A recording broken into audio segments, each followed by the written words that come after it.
दोस्तों आज बात करेंगे बांग्लादेश की।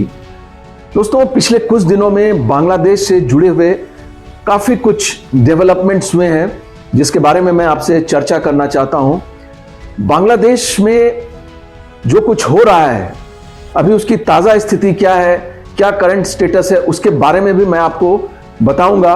लेकिन शुरुआत करते हैं सबसे पहले कि जो चिकन नेक का 22 किलोमीटर का इलाका है जिसको सिलीगुड़ी कॉरिडोर भी कहा जाता है, और ये सिलीगुड़ी कॉरिडोर भारत को नॉर्थ ईस्ट जो राज्य हैं भारत के उससे जोड़ता है। नॉर्थ ईस्ट की लाइफलाइन भी आप इसको कह सकते हैं।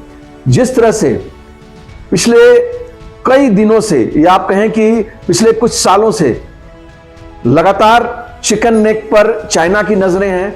इसके अलावा मोहम्मद यूनुस जब से बांग्लादेश में पावर में आया है उसने अपनी पींगें जो है बढ़ा ली हैं पाकिस्तान के साथ, और पाकिस्तान के जो आईएसआई के ऑफिसर्स हैं वो लगातार बांग्लादेश जो है वो आ रहे हैं, और कई ऑफिसर्स इंक्लूडिंग जो ISI chief lieutenant general Asim Malik है वो भी चिकन नेक के एरिया में विजिट करके गया है।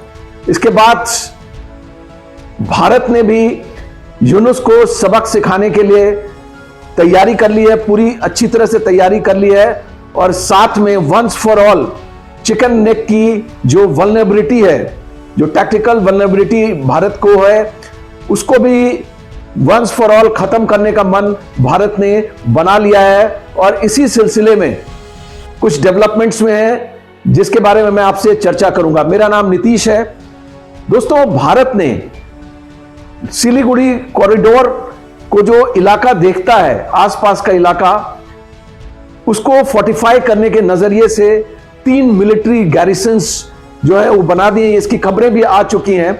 मैं बस आपको एक रिमाइंड कराना चाह रहा हूं और उसके बारे में मैं आपको बताऊंगा कि इसका इंपॉर्टेंस क्या है। इसके अलावा भी कई और चीजें जो बांग्लादेश में हो रही हैं उसके बारे में मैं आपको बताऊंगा। दोस्तों भारत ने 3 जगह मिलिट्री गैरिसन्स अपने बना लिए हैं। एक जो मिलिट्री गैरिसन, ये फुली ऑपरेशनल मिलिट्री गैरिसन्स हैं, बनाया नहीं जाएगा, ऑलरेडी बन चुका है, फुली ऑपरेशनल है। इसमें से एक गैरिसन असम के धुबरी के बामुनी में बनाया गया है, दूसरा गैरिसन बिहार के किशनगंज में बनाया गया है, और तीसरा जो मिलिट्री गैरिसन है वो नॉर्थ दिनाजपुर जो वेस्ट बंगाल है उसमें बनाया गया है। वहां पर चोपड़ा करके एक इलाका है, वहां पर ये मिलिट्री गैरिसन जो है बनाया गया है। ये जो भारत की टैक्टिकल वल्नरेबिलिटी है उस कॉरिडोर को लेकर, चिकन नेक जिसको सिलीगुड़ी कॉरिडोर के नाम से भी जाना जाता है, 22 किलोमीटर्स का ये लैंड स्ट्रिप है, उसको लेकर जो भारत की टैक्टिकल वल्नरेबिलिटी थी और जो ऑपरेशनल गैप था उसको जो है ये कम करेगा, उसको ये खत्म करेगा। इसी लिहाज से ये मिलिट्री गैरिसन जो है बनाए गए हैं। इसके अलावा अगर कोई दुश्मन सिलीगुड़ी कॉरिडोर पर नजर रखता है या इंक्रोचमेंट करने की कोशिश करता है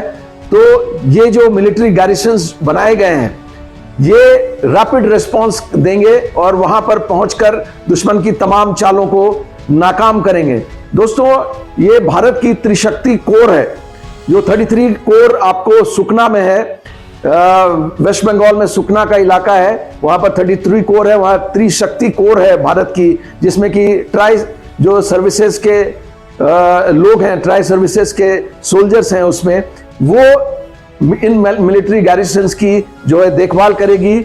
उसके हवाले ये जो गैरिसन्स हैं वो कर दिए गए हैं। इसके अलावा ये जो तीनों मिलिट्री गैरिसन्स हैं वो S-400 के सर्विलेंस में रहेंगे जो रशिया ने भारत को दिया हुआ है। उसके सर्विलेंस में MRSM जो है वो एयर डिफेंस सिस्टम, वो उसको जो है तैनात किया जाएगा। आकाश NG जो है उसकी नजर रहेगी एयर डिफेंस के तौर पर। वो इस इलाके को सिक्योर करने के लिए वहां पर तैनाती की गई है। ब्रह्मोस भी रहेगा, राफेल वहां पर बगल में ही आप जानते हैं कि हासीमारा एयर बेस है जहां पर राफेल की तैनाती है।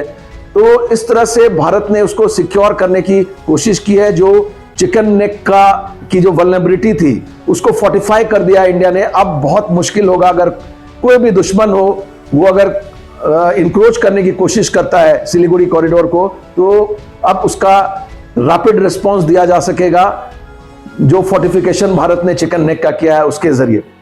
दोस्तों ये तो मैंने आपको बताया जो डेवलपमेंट्स हुए भारत की तरफ से बनाया गया है।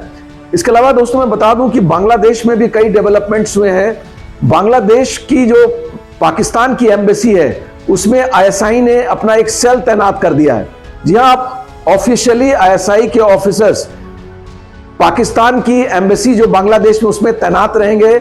उसमें एक ब्रिगेडियर लेवल का ऑफिसर है, 2 कर्नल लेवल के ऑफिसर्स हैं और 4 मेजर लेवल के ऑफिसर्स हैं जो ऑलरेडी तैनात कर दिए गए हैं। और वो लगातार जो बांग्लादेश में जिस तरह के हालात हैं उस पर जो है वो नजर रख रहे हैं और साथ में वहां पर जो टेरर नेटवर्क होगा ताकि भारत के नॉर्थ ईस्ट के जो राज्य हैं उसको डिस्टर्ब किया जा सके और टेरर ग्रुप के साथ एक कोऑर्डिनेशन किया जा सके, इसके लिए वहां पर तैनाती की गई है आईएसआई की तरफ से।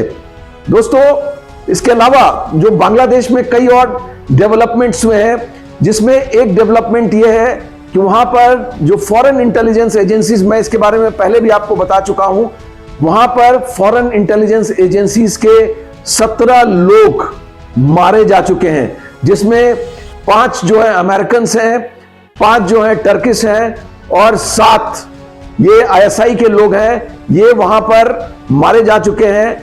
आपस में कहा जा रहा है कि जो फॉरेन इंटेलिजेंस एजेंसीज की जो राइवलरी है वहां पर, उसमें ये लोग शिकार हो गए हैं उस राइवलरी का।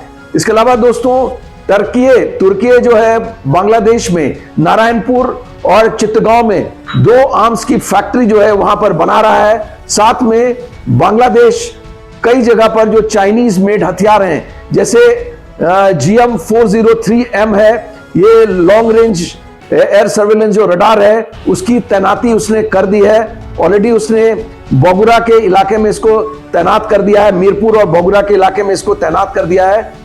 और इसके अलावा जो बांग्लादेश है उसने चाइना से SY-400 जो कि शॉर्ट रेंज बैलिस्टिक मिसाइल है उसने चाइना से प्रोक्योर करने के लिए ऑर्डर दिया है। उसकी तैनाती भी लाल मुनीर हाट जो द्वितीय विश्व युद्ध के समय जो एयरपोर्ट था जिसको अभी हाल फिलहाल में बांग्लादेश ने रिवाइव किया है, वहां पर हैंगर भी है जिसमें कि 12 प्लेन्स जो है एक साथ वहां पर रह सकते हैं। तो ये सारे डेवलपमेंट्स हैं जो बांग्लादेश में हो रहे हैं। और साथ ही साथ क्या हुआ है कि 2-3 NGOs हैं दोस्तों जो कि बांग्लादेश में चुनाव है 2026 में।